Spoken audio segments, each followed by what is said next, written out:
আসসালামু আলাইকুম ওয়া রাহমাতুল্লাহ। সুপ্রিয় দর্শক শ্রোতা, আপনারা দেখতে পাচ্ছেন পবিত্র মক্কা নগরীতে হাজিদের ভাই ধ্বনিতে আকাশ বাতাস হাসছে।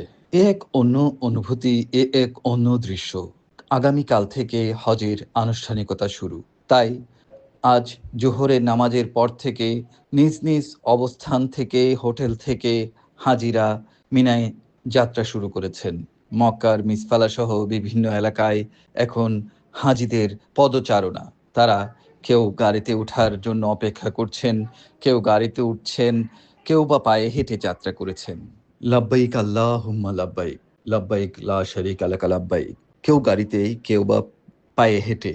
দেহ মন জুড়ে অপার্থিব আবেগ, কণ্ঠে নিরন্তর তালাবিয়া।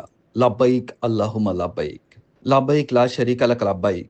পবিত্র মক্কা থেকে মিনার পথে লাখো মানুষের ঢল যেন সৃষ্টি করেছে এক অনন্য অধ্যায়, অনন্য দৃশ্যপট। আকাশ বাতাস মুখরিত হয়ে উঠেছে আল্লাহর ডাকে সাড়া দেয়া মুমিনের সুমধুর ধ্বনিতে। তাঁবুর নগরী মিনা, এখান থেকে শুরু হয় মূল হজের আনুষ্ঠানিকতা।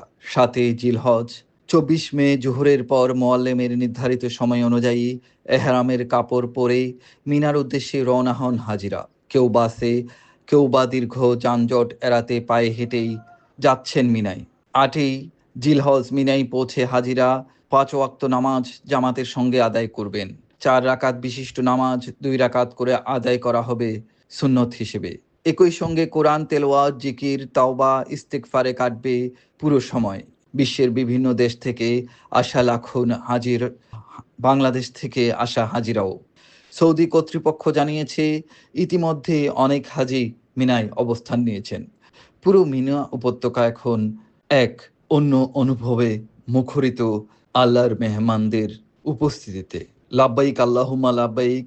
মিনায় নিজ নিজ শীতাতপ নিয়ন্ত্রিত ও অগ্নি নিরাপদ তাঁবুতে অবস্থান করবেন হাজিরা।